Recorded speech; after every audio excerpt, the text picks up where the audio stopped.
Yes, she is. Hi, folks. It's me, Little Lemmy, here for another session of how to practice. But first, a little bit of housekeeping. Yeah, I got to apologize for not doing the streams last week.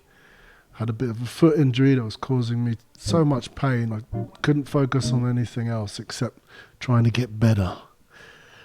But now I'm feeling a bit better, so I'm back on it.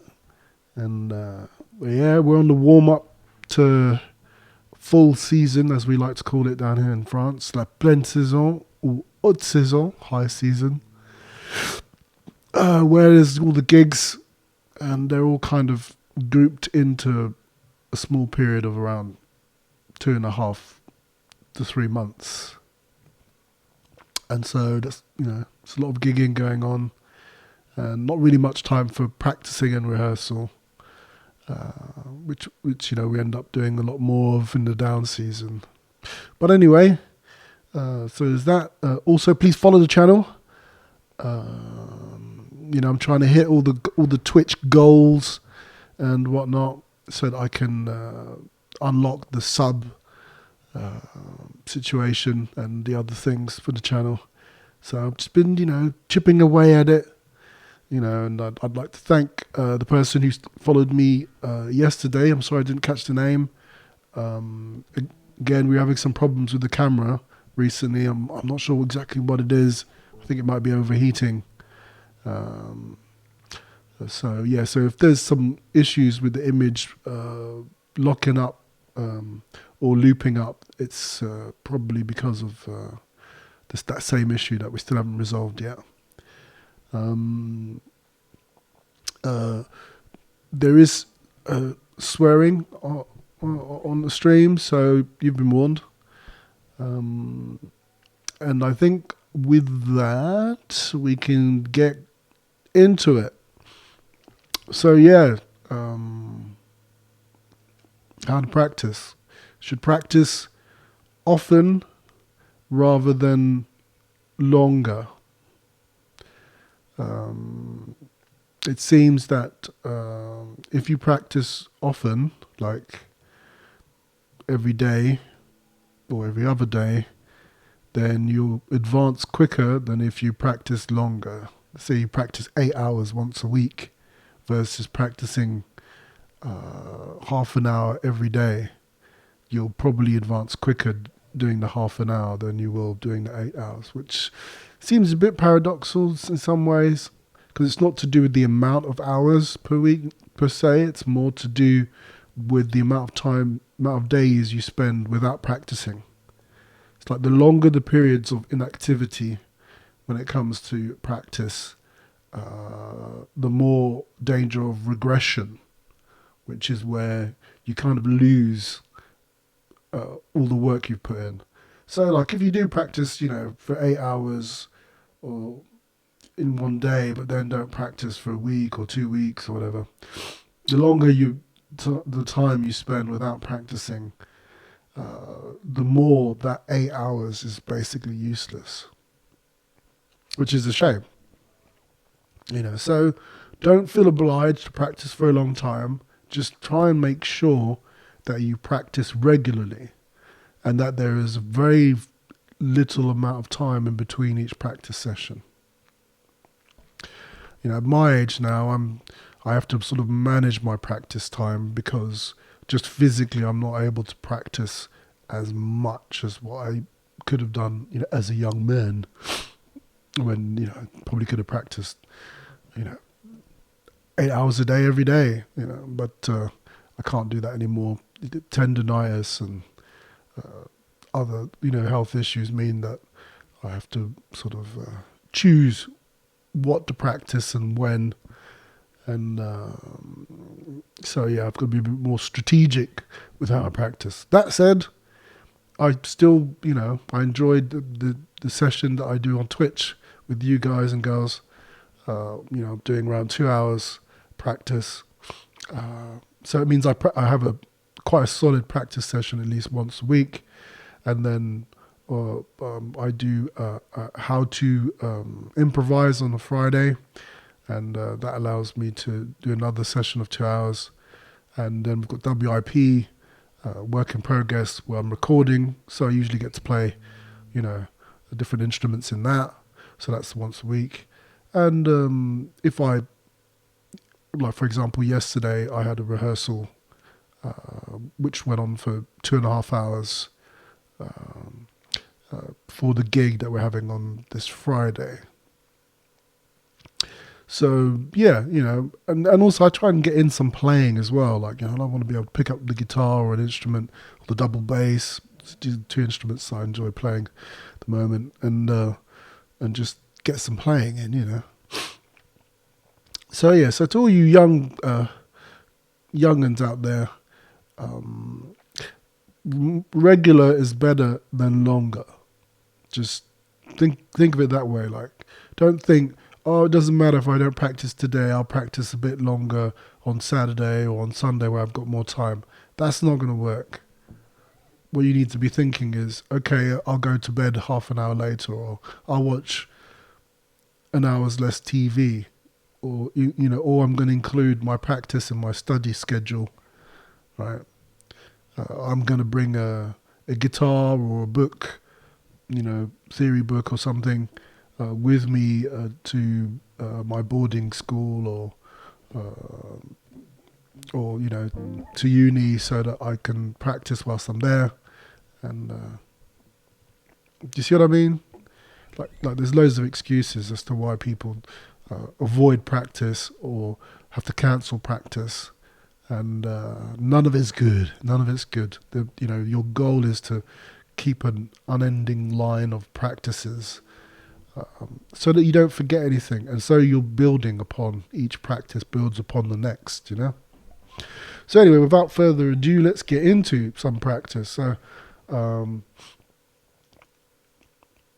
let's do some warm-ups, and today I think I'm going to do trills as warm-ups, which is cool.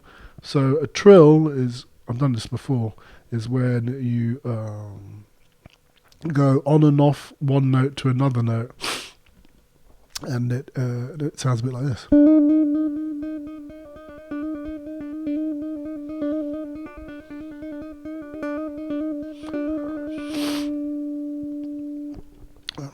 And you can do it in between, two adjacent fingers.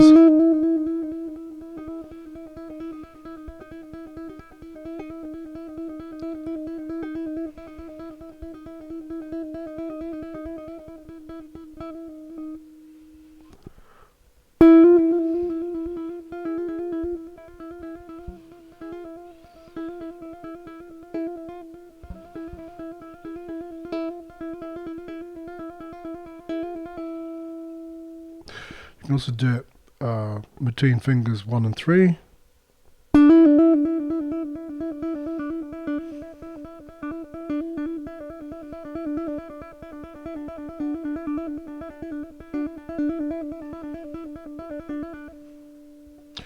Or 2 and 4.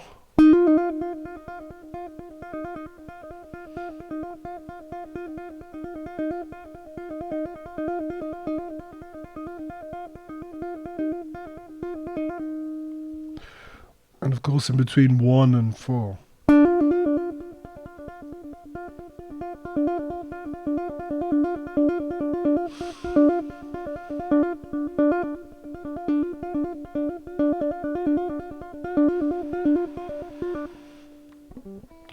I've got a lot of tension in my hand. Yeah. Practice yesterday was pretty long. Been practicing for a gig where I'm playing drums, and it's mainly sort of like disco beats, so mainly like disco and R&B. So some technical stuff going on, but it's mainly just having to play fast and for a long time. Like tunes go on and on and on. But it is a lot of fun, I have to say. It's fun trying to put variation into tunes where the drum pattern is always the same. So trying to keep the consistency, but then also add interesting things. I've been trying to, make it so I play the hi-hat one way in one section and then change up in another section, but without losing the feel to the floor, which is actually more difficult than you would think. Okay, so today, what I wanted to talk about, that was a pretty quick warm-up, but I want to get into it. I want to get into the nitty-gritty. So today, what I wanted to talk about and to practice is licks, hot licks, funky licks, bluesy licks, jazzy licks. What are licks, first of all? A lick is a phrase, right, that has been pre-prepared and that you can insert into your playing. Okay? It is something that is, they're also known as, especially in jazz and blues, they're known as gimmicks. And the way that these have appeared is it's essentially musicians watching each other and copying, plagiarizing each other. And also because back in the day, music was a lot to do with performance. Musicians developed certain phrasing or things that they enjoyed and also that they thought their audience would enjoy as a kind of like a trademark. So you could recognize them when they performed just by hearing them play. So some of it would be to do with their equipment, but a lot of the time, especially during like the golden era of live concerts where everyone was using essentially the same amps, it was about the phrasing. And so people were like, oh man, this guy's got great phrasing, always doing some cool stuff. So, she's doing some cool stuff, so I'm going to copy them. But when you copy someone, you have a tendency to kind of simplify and just take the essential of what they're doing rather than the thought process that person is going through whilst they're playing. Obviously, because you're not in their head, you just hear it. So you're like, oh, I like that. I'm going to grab that. I'm going to practice that. And then I'm going to try and play that, And so the act of grabbing these little bits and pieces of very distinctive playing from different players has created this idea of licks. It's like a phrase that you basically pre-prepare and practice and then try and insert into your playing. Now, I had a great interview, I think it's either interview or masterclass with John Scofield where he talks about licks and about how applying it to jazz, which is a more improvisation than and complex, based on complex improvisation, in comparison to like blues or rock, where licks is where licks really comes from. But he's like, the thing is with licks is sometimes it can sound unnatural within what you're playing, especially if you've gotten good at improvising. And you're just playing stuff from your heart, but I see it as vernacular. It's like using a slang expression or word. You go through trends of like you're always using the same slang word. Like I know one that's been adopted and that doesn't seem to be going away is like literally. Literally is a popular one. Even my son, I hear him, it's just literally this and it's literally that and it's literally da-da-da. And so, similarly, you can look at a lick like that. It's like a classic phrase that you enjoy saying or that you're known for using or that, your accent or where you are from culturally, means that you use all the time, right?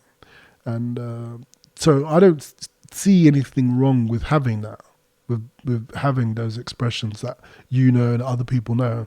And so, especially for blues, and rock, there's a whole bunch of licks, infamous licks, some of which you can work out where they're from because the people that popularized them were very famous, but others, who knows, you know. So let's have a look at just a couple of examples of that. I think, what is it? Chuck Berry, I think, is the beginning of guitar rock and roll, and there was one that he used to do a lot, which was a kind of a blues one, which is.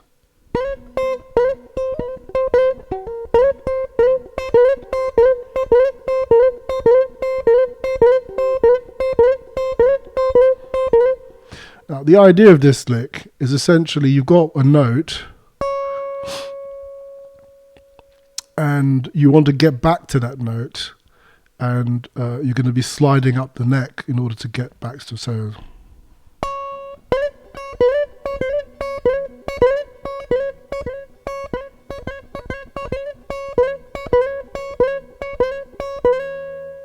See?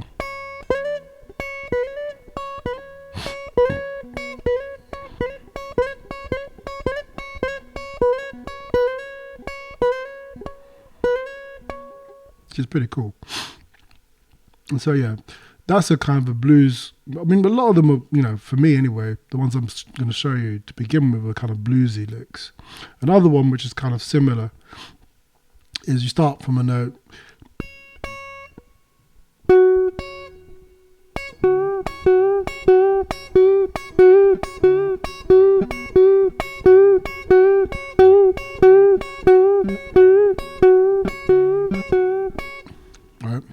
And again, this lick is you've got a note, and then you're playing like the fourth, I think it is. Yeah.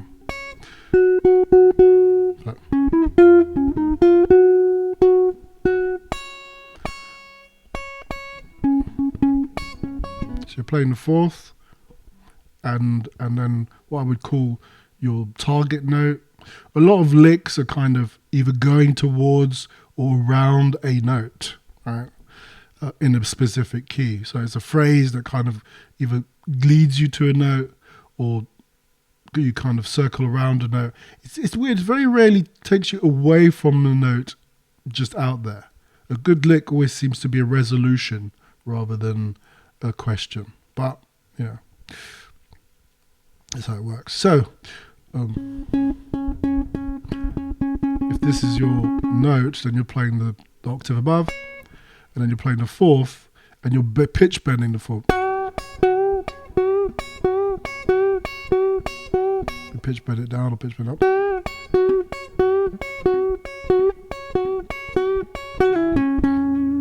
Right.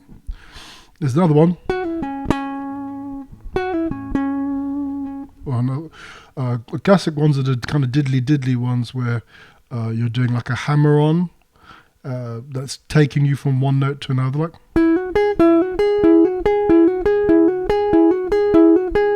And there's some key places. If you look at, if you consider your position to be like the pentatonic sort of position.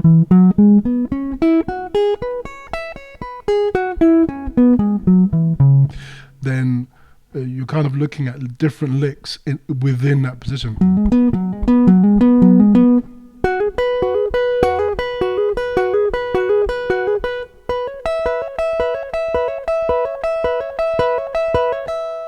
Right.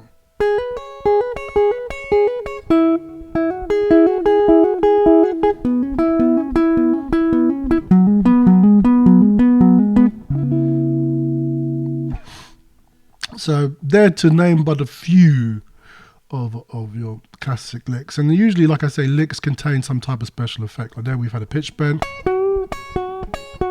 we've had a slide,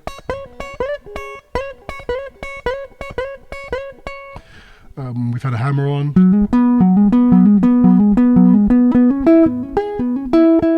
right? So some classic licks are like. Another one is.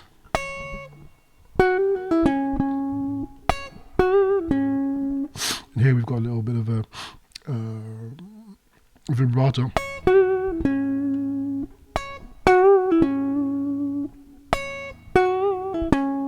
So here's a hammer pull off.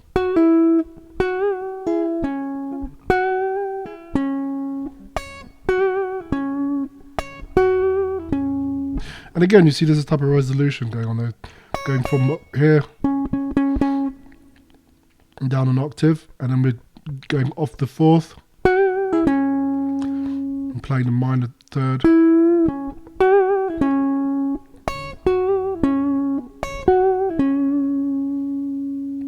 Right.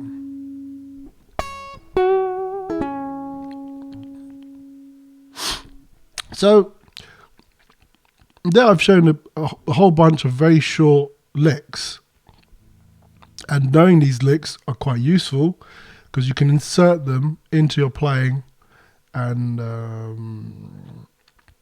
if you put them into the right place, they can enhance your solo. In the same way as using cool vernacular in your conversation can make you sound more cool, more hip, or charming, or whatever, or could illustrate your point. Obviously, similarly to in conversation, if you just use the same expression or word as a filler, then your playing will start to sound a bit cliched and repetitive in a negative way. Because repetitive isn't necessarily bad, but sometimes it can be. So just bear that in mind. So cultivate licks. Learn them, practice them in different keys, move them around. That's always a good thing. And this brings me to what we're going to be practicing today.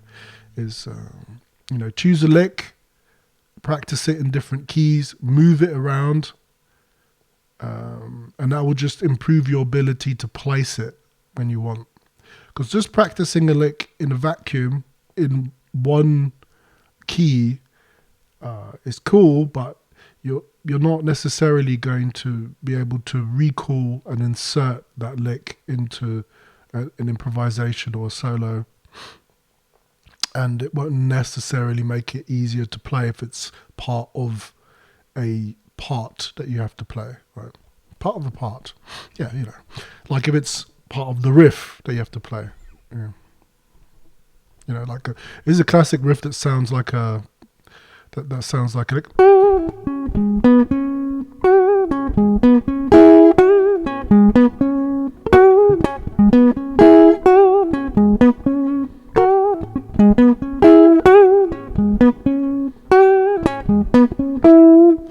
And that's Are You Gonna Go My Way by Lenny Kravitz, and you can already tell that it's just basically it's based around a lick.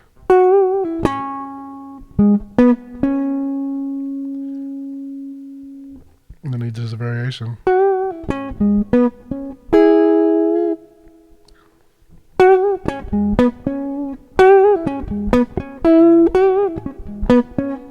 Right. So and a great exercise is to find your favorite licks or phrases that you enjoy off of other players and just poach them. Just nick them and then practice them in different keys. I've got to reiterate the importance of it's no good just practicing it in one key, in one place, because you might want to insert it into a tune where it's in a different key. You see what I mean? At a different tempo. So in order to feel comfortable doing that, you have to have practiced that lick, in a closer situation to where you want to insert it. Often, and even John Scofield talks about this. I'm terrible. I'm always quoting John Scofield. There are other guitar players, folks. It's just, he's probably my favorite. But anyway, he mentions in one interview that one of the harder things is to pull out a lick in an improvisation without it sounding awkward or messing it up. And the solution to that is to practice that lick in lots of different situations and push it to its extremes, like play at a very fast tempo, play at a very slow tempo, and so on. And that way, when you do get to... I'll tell you what, look at it another way. Most of the time when I'm improvising, I don't necessarily think of a lick, especially a complex one, or like an arpeggio or a particular phrase, until I've practiced it a lot. And only then does it seem to come out naturally. And I mean, John Scofield, he mentions like, oh, I work out something out in practice, and then I try and force it into a solo, and it very rarely works. And I'm sure some of you find a similar thing where you practice something, in your bedroom or rehearse workroom or whatever, and it sounds cool, and then when you try and do it on the bandstand or in the studio, it doesn't work. It can't quite pull it off. And that's because being able to play something isn't the same thing as having totally assimilated it. And I'll probably talk, in other sessions about assimilation versus learning, right? I differentiate it simply because you can learn stuff and you can forget it tomorrow, And I'm sure all of you, everyone that's been at school and that's crammed for exams, they've learned a whole bunch of stuff that they do not remember now. Because even though they learnt it, they didn't assimilate it. It didn't become part of their skill set, part of their long-term memory, things that they'll be able to immediately recall. And also, it's because we don't necessarily use a lot of the knowledge that we absorb. To my point earlier on about practicing every day rather than once in a blue moon, is if you're not using that skill, those things that you've learned, then you forget them. Your body forgets them. Your muscle memory forgets them. There's a finite amount of space in your immediate recall memory, and the way your body chooses what to learn and discard is by the frequency with which you use it, and also the emotional importance that you attach to it. Right? Which is why you have certain memories that stay. Which is why, unfortunately, trauma seems to be easier to recall than, mundane cool stuff, like eating your favorite ice cream versus being punched in the face. Right? It's weird how the human mind works. But what this means is, like I say before, practice regularly. That way, your body will be like, "Wow, I use this stuff all the time, so I need to remember it and have it ready to go," right? And then also the idea of assimilation in terms of learning licks or phrases or songs requires you to play them often, to play them in different situations, so that way your body is comfortable recalling them within any given situation. Like one of the big things is red light syndrome, they call it, which is when it's time to record, all of a sudden it seems like you've forgotten how to play anything. And that's because the stress level is different. You want to succeed, you want to do something that's good, and also when you're recording, you know that other people are going to hear what you're playing. So that's why it's important to practice in that situation. Record your practice sessions. And so, in a way, you'll be practicing recording whilst you're practicing something else. And listen back to them. Don't just record them. Listen back to them. And you will hear the issues and inconsistencies in your playing. You'll hear when you're not playing in time with your metronome, or when your phrasing's a bit off, or when your vibrato doesn't sound nice, or, where you thought that you'd managed to work out the exercise properly, but actually it's a bit shaky, and so on. It's much harder to lie to yourself about how good you are when you've got recordings proving the opposite. And we're great critics, We're always criticizing our heroes and other musicians. Musicians are great at doing that. It's like, oh yeah, Jimi Hendrix, he was all right, that type of thing. But that's because we've got recordings of this person that we can sit down and listen to and analyze. But you should do the same with your own playing. And don't be too dismissive and negative either. If there's something good in what you've done, if there's, I did that scale and it's perfectly in time and it sounds in tune and it sounds good, you've got to acknowledge that. Because that's the whole point of reviewing practice and recording sessions and stuff is to find that element in your playing that you like, or elements that you like, and the more you pick those things out and try and and keep them in mind for when you're playing, the more your playing will move in the direction that you like, right? And like I say, and then just you disregard stuff you don't like. So it's great to to record your performances as well, your live performances, so you can listen back and you can hear when, because people are like, oh, my playing is only good when I have a bit to drink or whatever. And so, but a lot of the time, when you listen back to performances where you've been, high or drunk or whatever, versus ones where you're sober and just in a good zone with a bit of energy, what you'll find is actually in some cases having an altered state doesn't improve your playing. You can just hear that, with singers, you can hear it. Don't get me wrong, some people they feel that it allows them to loosen their inhibitions, and it also gives them a nonchalance that allows them to experiment and to push in different directions that they wouldn't necessarily do if they were stone cold sober. But you got to bear in mind that you're going to be in situations, especially the more successful you become, where in order to be professional, you might not be able to do everything in an altered state. And at which point, what does that mean? Does that mean that you're not going to sound good? I mean, I know quite a few musicians that are great live, but have a hard time in the studio because obviously it's not in the evening after they've had a meal and some drinks and so on.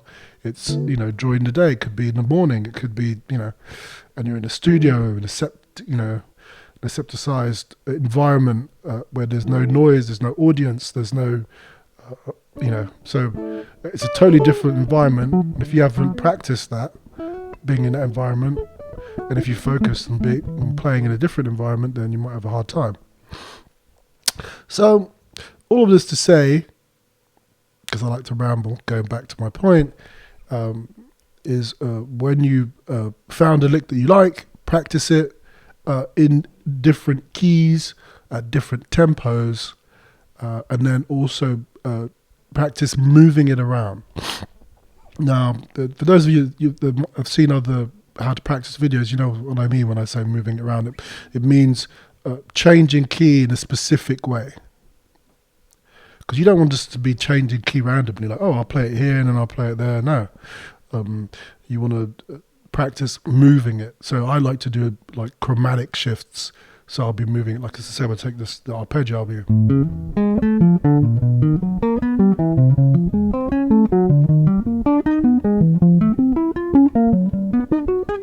Right, so there's a chromatic shift. I'm moving each time by a semitone, right? So you can have a lick.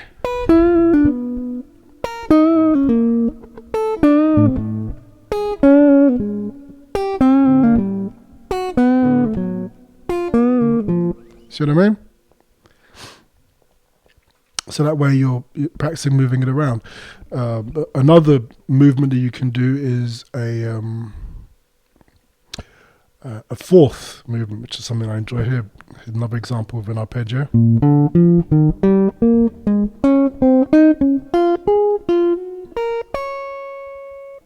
Right. Similarly, you could do that with the...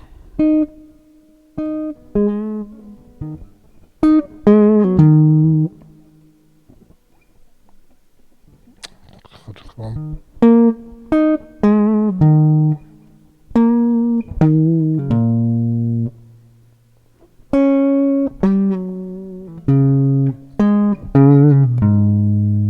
Right. And so again, by doing that, what's happening is that you're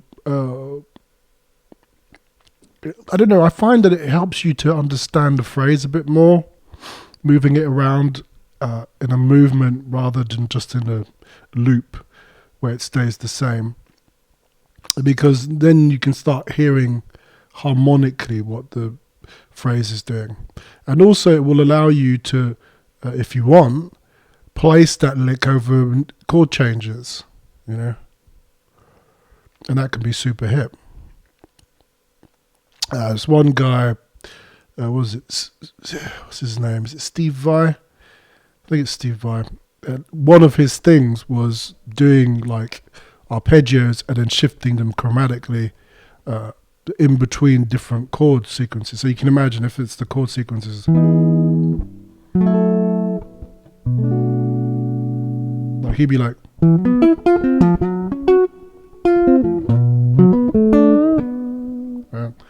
so he's just doing that's the lick, and then he moves it up chromatically.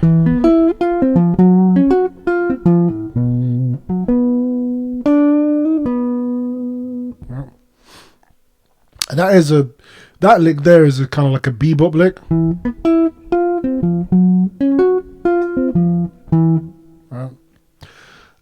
And again, it's something you can practice in all different keys and so on. And it's interesting because obviously here I'm playing the root note, the fifth and an octave, and then just moving it up.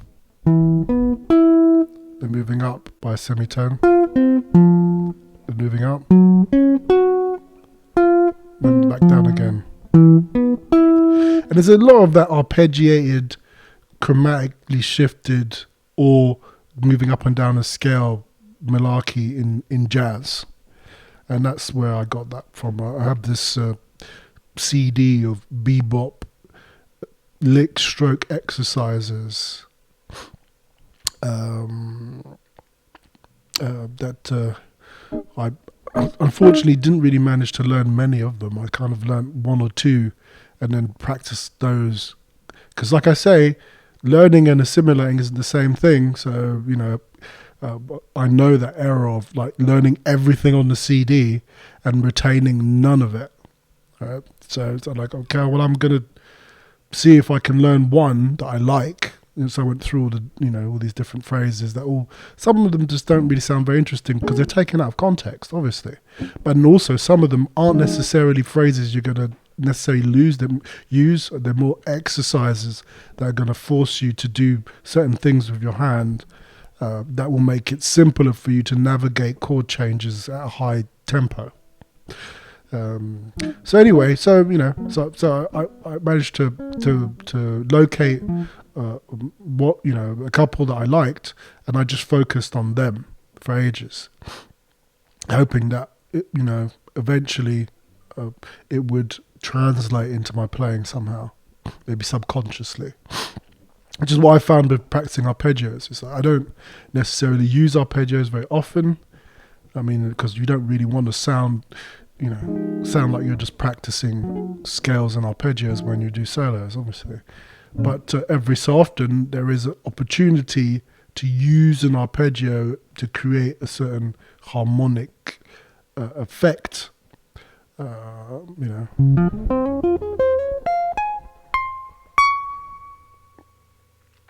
Like that comes from me practicing and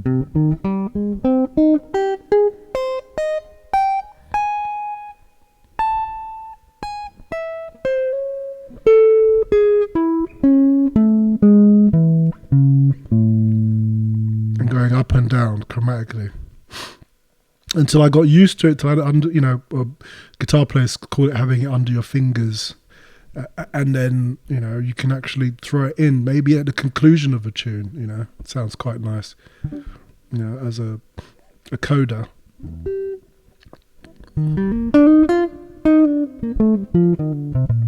So let's look at some more complex phrases and practice them the way I've explained, which is what I wanted to cover in my practice today. Personally, I wanted to sort of come up with a couple of cool licks and then practice them in different keys, just because, you know, learning phrases and practice them in different keys is a great exercise to improve and stretch your playing and also your knowledge of especially when you try and work out what you're playing, you know. Um, so it can increase your knowledge and increase your playing ability and your understanding of why it sounds cool, and and also inspire you as well. So let's go through a couple of. I'm just going to go through a couple of scales, and until I stumble upon some phrases. It's not like I've worked out some phrases in advance that I wanted to practice. I'm going to actually just find some.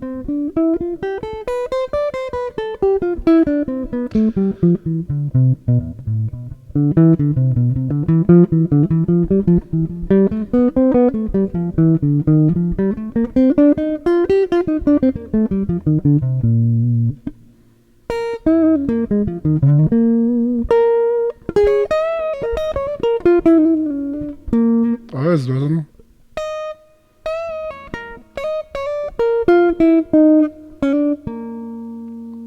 See, that's another thing. Being able to recall what you're playing is an interesting skill. It's not necessary. It's not absolutely necessary to be able to play, well. Like B.B. King had a super hard time recalling what he played because he was always going forwards in his playing. His whole concept was always and ironically, to people listening, it sounds like he's always playing the same thing. But for him, he could never play the same thing twice. And I find that to be the most fascinating thing. It's like, how is that possible? How can you not remember what you're playing, but then to people listening to you, you sound like you're always playing the same thing over and over? I find that just fascinating. And, in his masterclass, he'd do a lick and the guy would say, could you play that again? And sometimes he'd say, no, I don't know, I can't remember what I just played. And other times he'd try and it wouldn't be the same thing. And it's because his whole concept is always moving forwards. He's always in the moment, moving forwards. He's never looking back. But he's got a very distinctive personality and phraseology. So those things will keep on coming back for us, the people listening. Yeah. So anyway, what was I doing?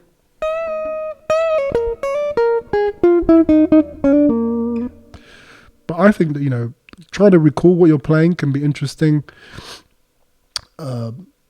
because it allows you to analyze what you're playing, and also it allows you to, if you find something you like, to be able to distill that and bring it back rather than forget it. And I think it also improves your ability to just think of something and play it, rather than having to have it written down, read it, and rehearse it. It's a quicker way. So it's a good skill to have, being able to play the same thing again. So that's the first bit.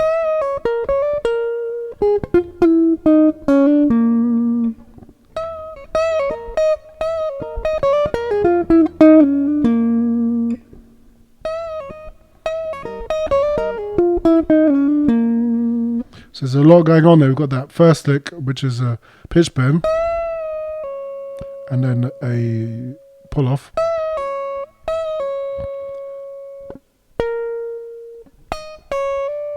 And then there's a nicer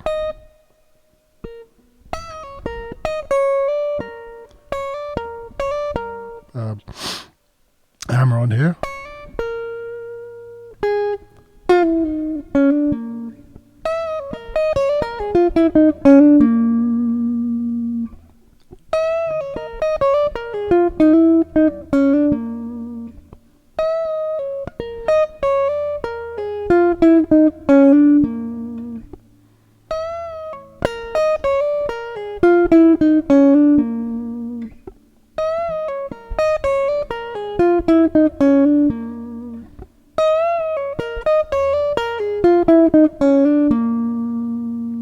Alright, so that's our phrase.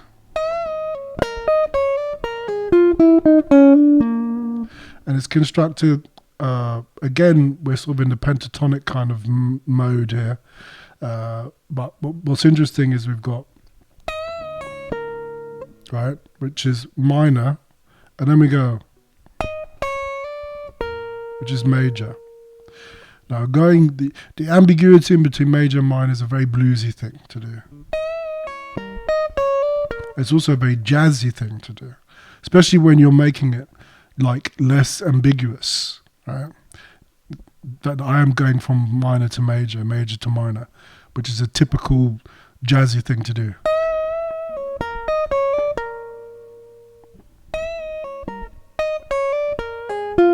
And then forgot about that.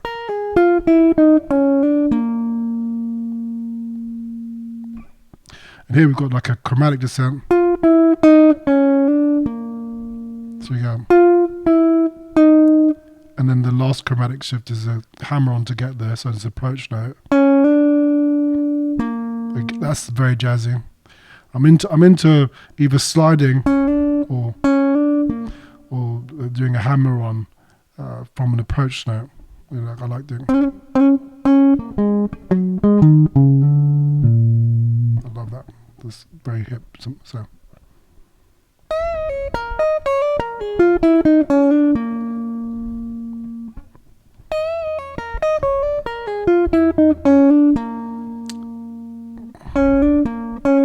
So it's a kind of a repetition, you know. So we've got kind of essentially three parts to this lick. We've got the opening bit, then we've got kind of middle bit,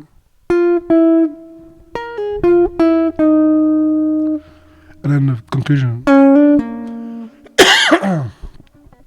I mean, I see it as 3 bits, but you could see it as 2 bits. This bit, and then the other bit, right? Which is like a question response. But I'm looking at also in terms of what notes I'm playing, and I feel like I'm playing in 1 octave, and then I'm moving from that octave down to the lower octave. Right. That's why I see it as 3 bits. 1 bit in 1 octave, and then the journey down to the other octave. So, you know, it's like a solo but in miniature. You know, you've got the initial phrase. There's the phrase. And then we expand and we travel, and then we conclude with the same phrase. So you see, just this, what I've just done, like recalling the phrase, trying to work out what it is I'm actually doing in the phrase, is already quite a lot of things that you can learn from. Oh, try it again.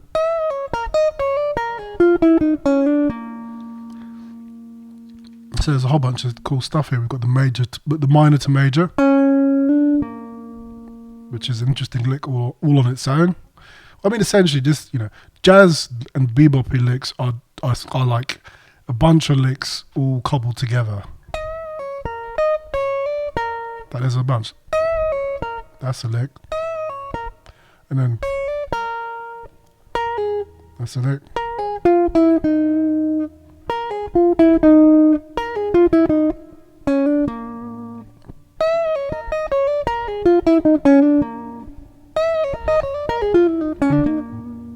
Right. So now let's try moving this around.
It's much harder going up than it is going down, but it's still hard trying to do it chromatically, because, especially for me, because I can't see what I'm doing, and I'm doing it, the way that I play is through touching the instrument. So if my reference point is the beginning of a phrase, and I'm far away from that point when I have to change key, then it makes it a bit of a stretch to work out where I should be putting my finger.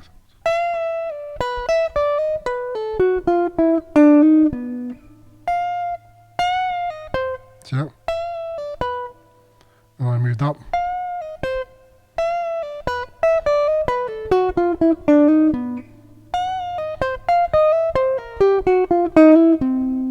I'm quite far away here.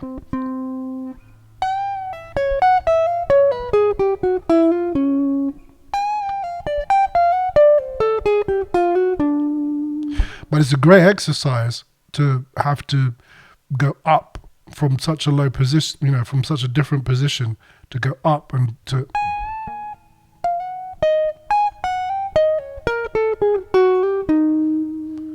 and actually find the correct place. You can get a similar effect when you do a scale in just one direction. Yeah,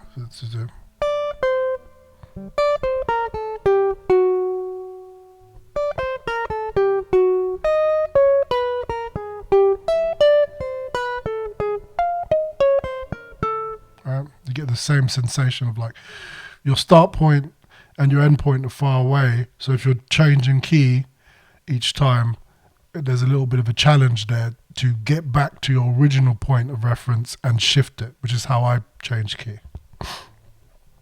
I'm like, okay, I'm in this position. This is my start point. If I want to do a chromatic shift up, I need to move up by one semitone from that start point. But if I'm far away from that start point, how do I do that? See what I mean? And so I'm getting better at it because I've been practicing it.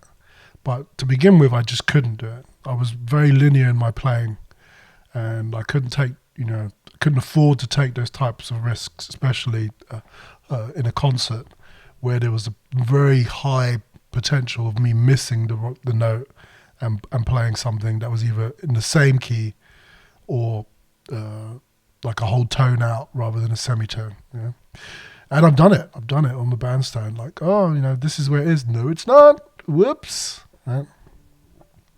So anyway, where were we?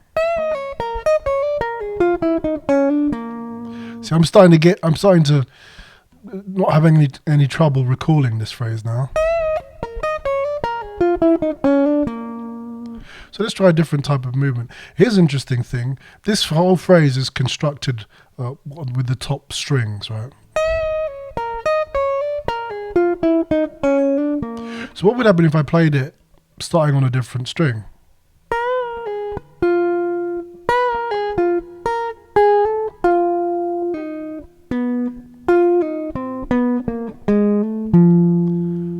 See, the shape is not the same.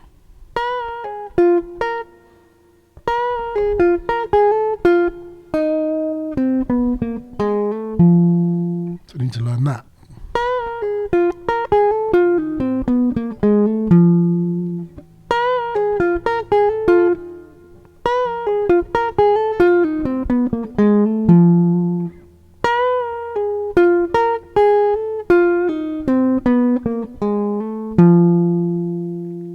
So let's try playing it even lower. Go. Oh.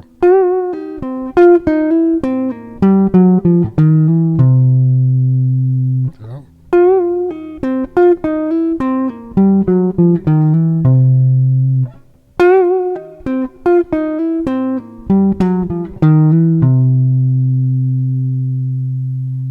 Now, why am I doing this? As well, because I want to be able to do to move it around in fourths. Let's see what happens.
Oh.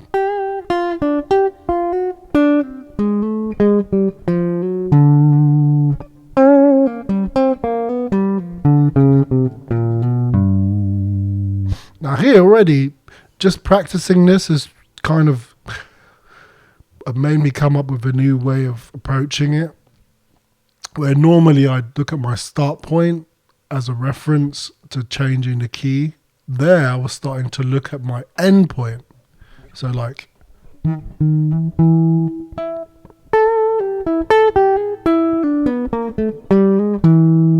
this is my end point.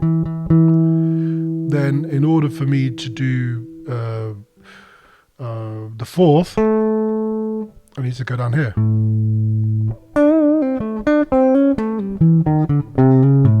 See that? So I was here.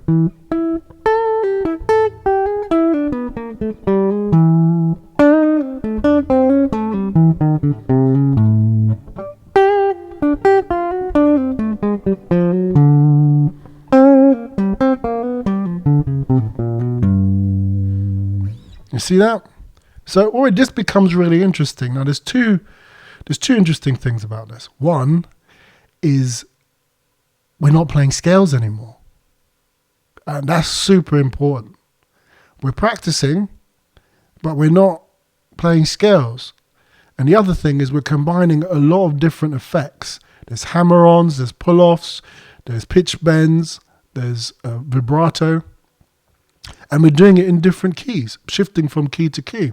And you can hear how this major minor chromatic lick, which is essentially centered around like a major scale, let's be honest, over 2 octaves, when you shift it, you can really hear it's the way it works harmonically. I find as soon as you start shifting things, it becomes, something that's very interesting. And of course, you could go further with it. You could try and modulate it. You could try and change its mode. It's major. What happens if I try and make it so that it's minor? And so you can just take that one lick and push it through different permutations to wring more stuff out of it. But we're not going to do that. What we're going to do is we're going to come up with another lick. How about that?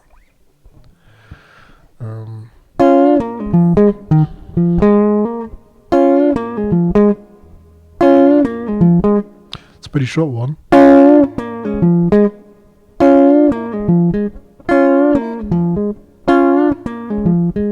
But what's interesting with this lick is we've got a double stop, so 2 notes played at the same time.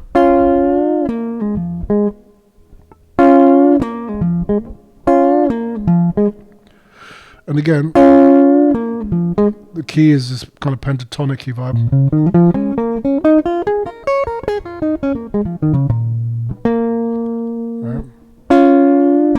Right. So again, this is from the example of playing around a target note. So the target note is, our root note, and we're kind of playing around it. See, we just pass by the root note.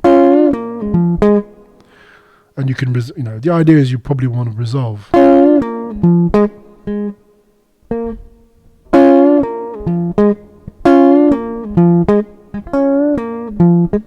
It's pretty hip, isn't it? Another thing I forgot to mention is that the important thing to the phrasing of a lick is its timing. So keep that in mind when you're practicing it in different keys and whatnot. You want to try and retain the rhythmical flavour of it. You don't want to lose that. You don't want to sort of flatten it out. You want to keep the same feel.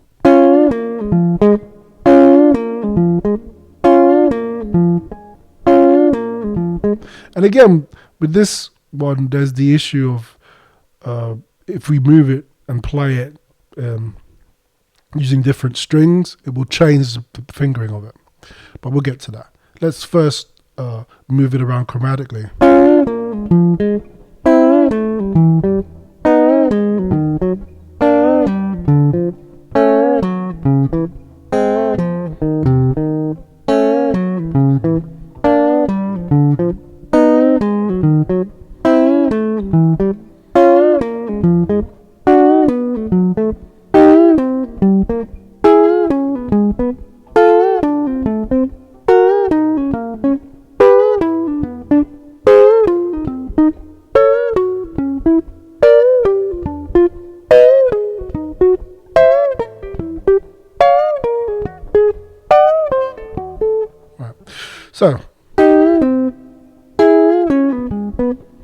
So there we've gone up and down, keeping it on the same string. So let's have a look at this if I was to play it above. So.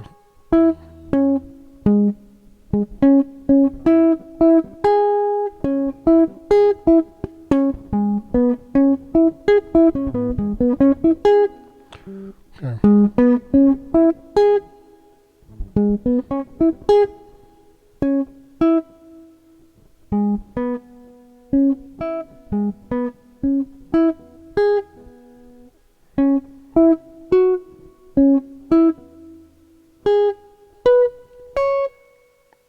Okay.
Is that right? Yeah, that's right.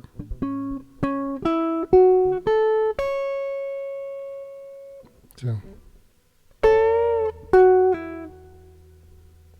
So what was it like?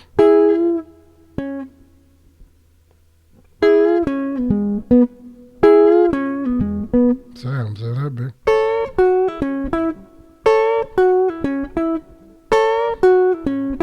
There we go. The weirdness is coming from this thing here. We've gone from kind of diagonal shape from a straight up, straight line here. So, right. So what would happen if we were to play it lower then?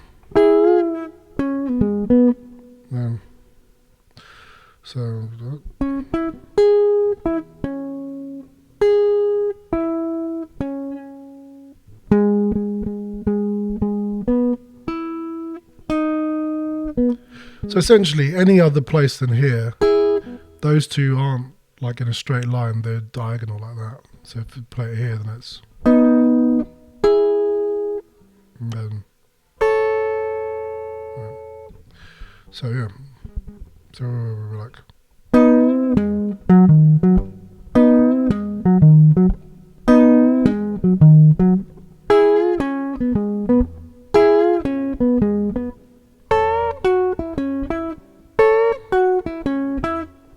is it ready? See, now I'm moving in fourths here, and immediately we're getting a certain vibe. You can straight away feel the harmonic texture of the lick, which I find that fascinating. As soon as you start doing a fourth movement with anything, you get a much stronger idea of its harmony. It's weird. So where were we? Okay, so let's say if we do moving in fourths. Okay, so.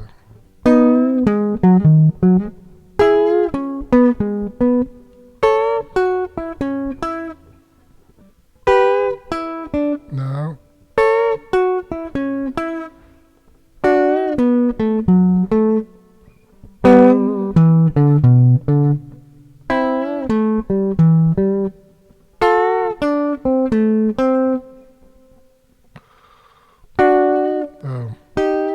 That's it.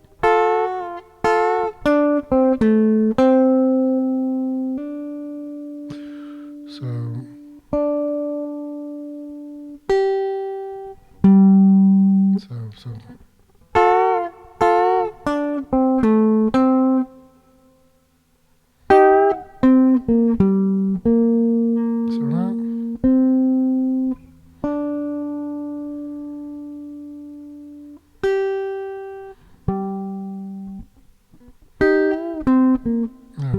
So that's just more like.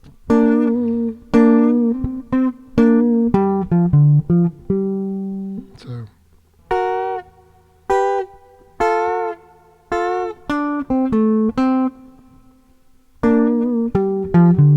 There we go.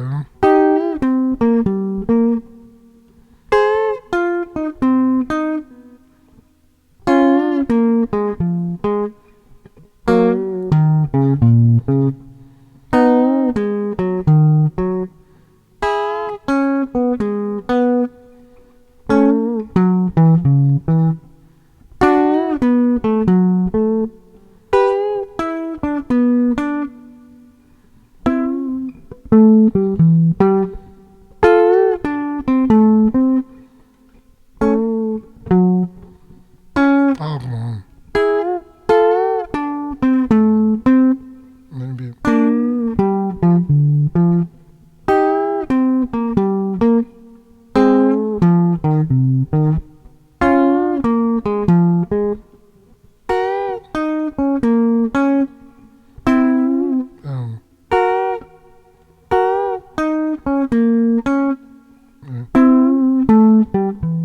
So we're not.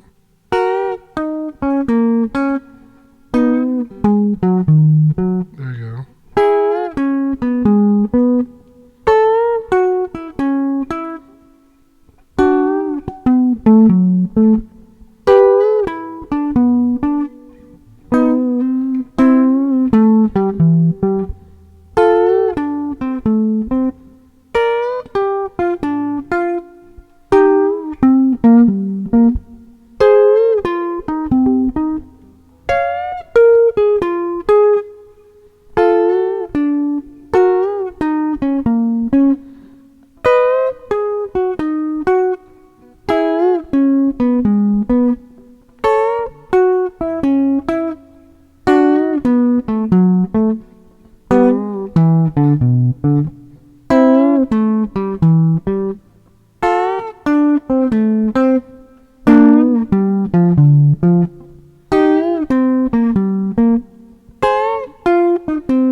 Go on for hours. Could literally go on for hours, and it's fascinating because obviously as soon as you start doing these, I would say intermediate to advanced type movements, I tell you what I call intermediate rather than beginner, and also can be considered as advanced depending on how complex it is, how far you take it, is the fact that you have more than one choice. You know, the beginner essentially is doing things that are pretty cut and dry in terms of choice. These are the notes that you can play. This is how you play them. That's it, right? But as soon as you get into intermediate, you're starting to discover that there's more than one way to do something. And then in advanced, like I would say, if you're in advanced, the goal is to not just pick one and stick to that, but to try and alter. And, okay, this time I'll do it this way, this time I'll do it that way. Or if I'm going up one way, I need to go down a different way, right? And that would be the advanced approach. It's like you're not stuck in one way of doing things. You can shift, and without having to think too hard about it. And here with the fourths, you can go all these different ways. You can go to the fourth. Well, there's the choice is you can go to the fourth below or the fourth above. That's the choice. But obviously, making that choice changes the direction. If you go to the fourth below, it means you're going down. If you go to the fourth above, it means you're going up in the scale. So on the instrument. And so if you want to keep it going, then you have to alternate in between the two, because otherwise you're going to get to the bottom and you can't go any further, or you're going to get to the top and you can't go any further. And so it's working out the transitions. And what's cool with doing a phrase rather than a scale like that is it alters the way you perceive transition. Like here, I was getting to that point where I'm going, and then, like, my reference is this, is where this is.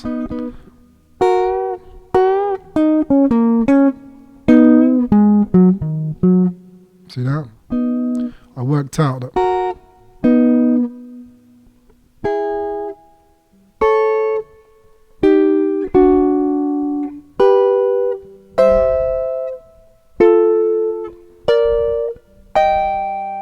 See, that's super hit.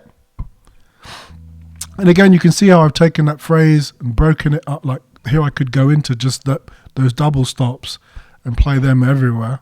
Right? It's a different exercise. So you can take, your one lick and deconstruct it and use the different parts of it and so on. And you could do a different movement. Now I'm doing movement in fourths, but I could do something else. I could do it as a third. Just my playing hasn't evolved that far yet. I'm just getting comfortable with shifting things in fourths. Before, I only used to do things chromatically. But once I got comfortable with that, I'm like, okay, I'm comfortable with that. Let me try something that's a bit more challenging for me. And for me, it's jumps that are challenging because I can't see where I'm going to land. So the cycle of fourths is a good starting point for that. Okay, let's go for one more phrase. Something a bit more jazzy, yeah? I don't know.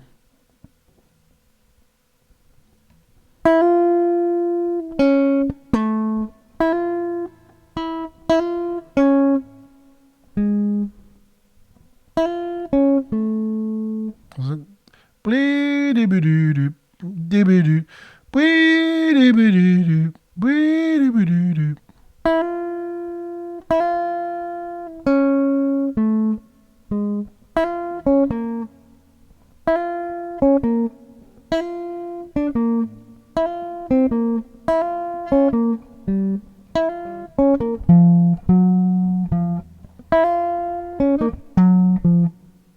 So that's kind of it.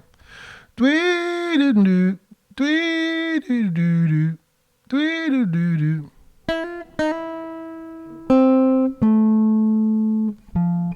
Okay, let's say that's it. See, it gets harder with jazz licks because there's so many chromaticisms.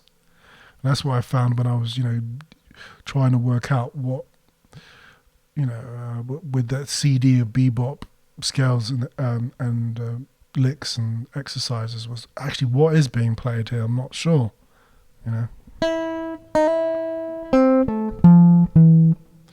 Okay, so here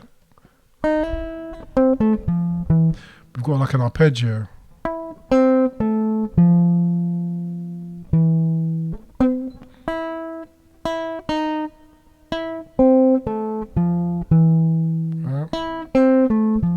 Which is very indicative to like bebop and early era jazz. And it was guitar players sort of ripping off horn players that when they want to get into harmony of things, they have to play arpeggios because they can't play chords, right? And so it meant that their playing was very much based around taking arpeggios and shifting them as a way of being able to follow chords, or how would you? I like to call it sketching chord sequences. There's one of these schools of thought that, in theory, when you hear a solo and you take away the backing track, you should still be able to hear the chords, like the chord sequence. And that's proper old school.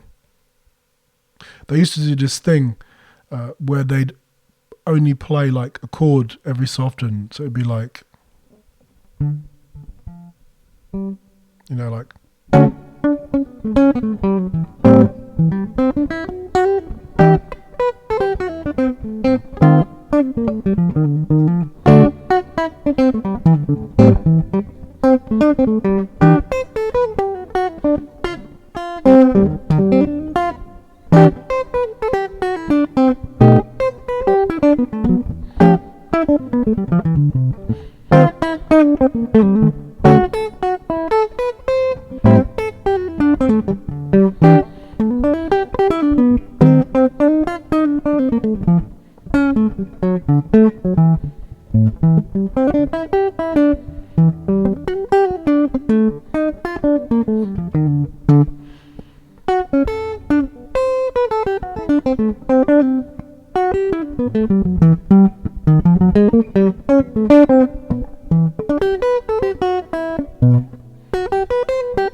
Right, so there you can hear I'm being a bit blatant about it, arpeggiating the chords, but the logic is there. Like you can hear the different chords being drawn, and so they do this with songs. They just play, just one chord out of and you can imagine there I did a simplified sequence, but you can imagine with a more complex chord sequence, especially if they're doing like, was it no B?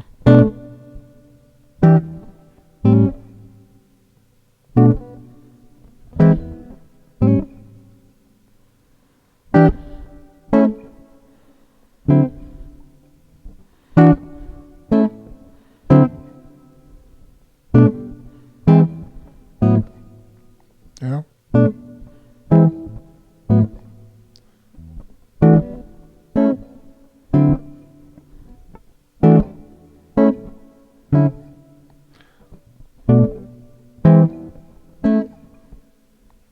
So then, of course, it'd be like,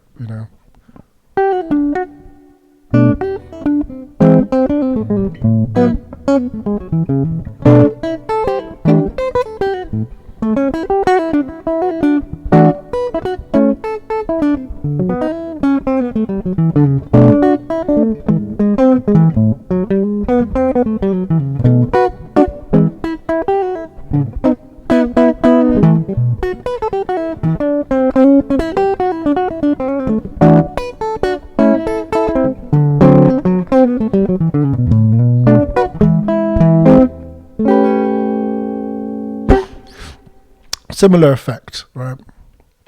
But anywho, that was a little bit of a tangent to explain the kind of origins of why the jazz cats would do licks that resembled an arpeggio.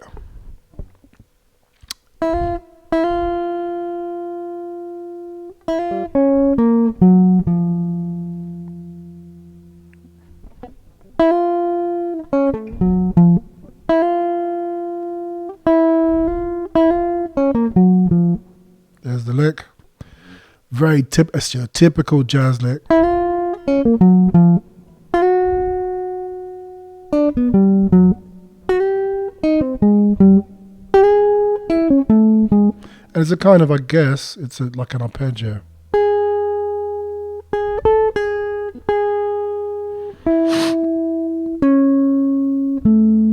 Yeah, so it's a major arpeggio, but because we end on the approach note,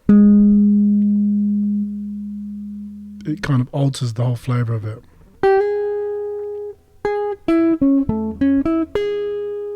But because we're going,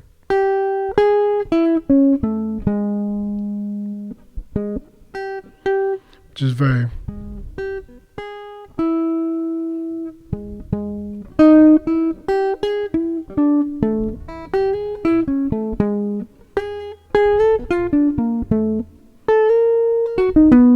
get the phrasing right.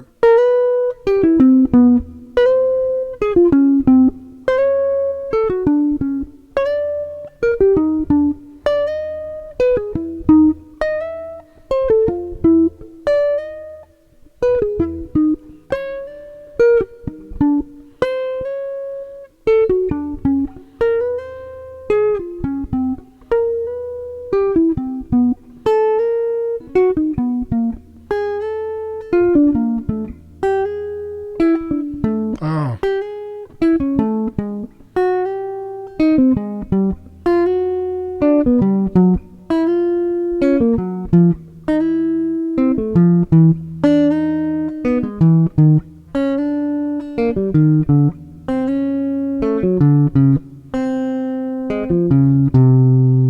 Okay, so there we did it.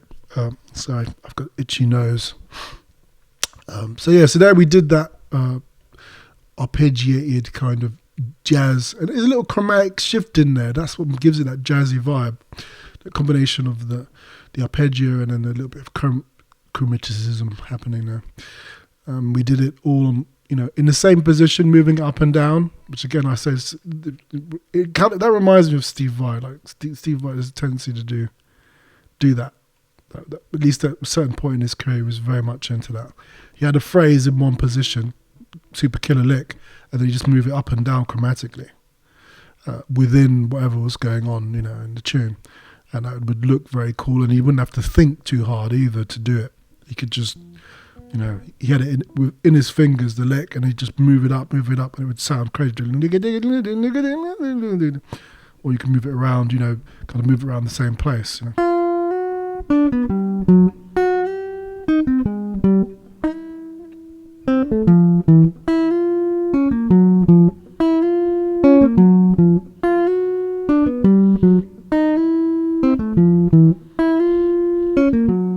Right. And it's a great thing when you start doing movements, it immediately becomes a whole heap less like scales and more musical. I find that fascinating. Like there, see, before I was just doing a chromatic shift, but this time round, I was taking the idea of a chromaticism and going up by one, and then going back to the chromaticism before my starting point and back to my point of origin, and just creating that dynamic of a start point and then moving away and then moving before and then moving back to the original point creates something that sounds more like a melody, isn't it?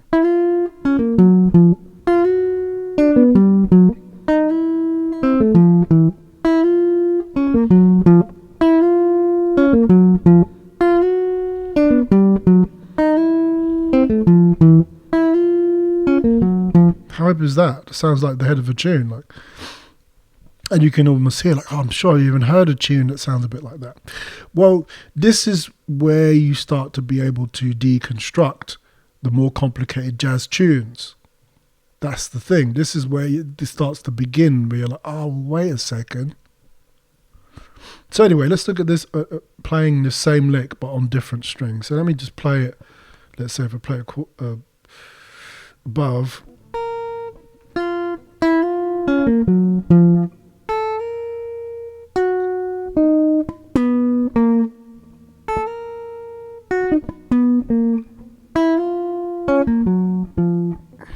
Okay.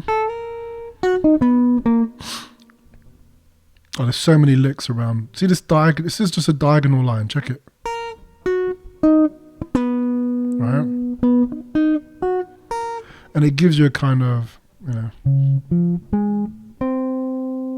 it's a sort of major 7.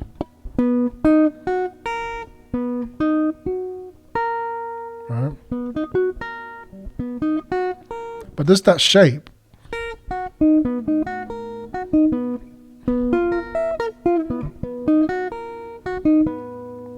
And there's so many licks around this shape.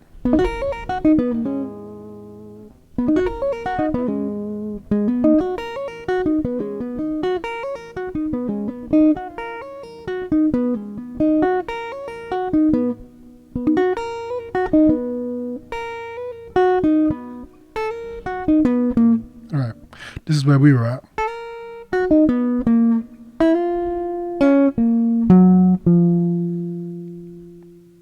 So, that's that one. Now, what does it look like if we play it lower?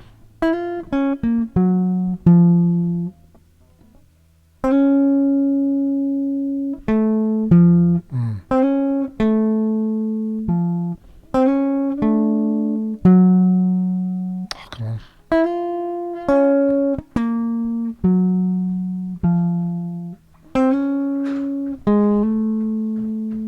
Yep.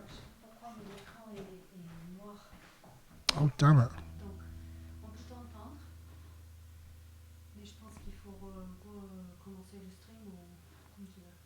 Oh, what time is it? It's only another half hour. Well, it looks like I've got the same camera issues as before, so I'm going to have to stop the stream, and I'm sorry for that, folks. I'll have to look into it and find out exactly what is causing the camera to kind of time out. It seems past like an hour and a bit. So yeah, please follow the channel, and again, sorry for the technical issues. I'm going to try and resolve them for the next stream, and see you next time.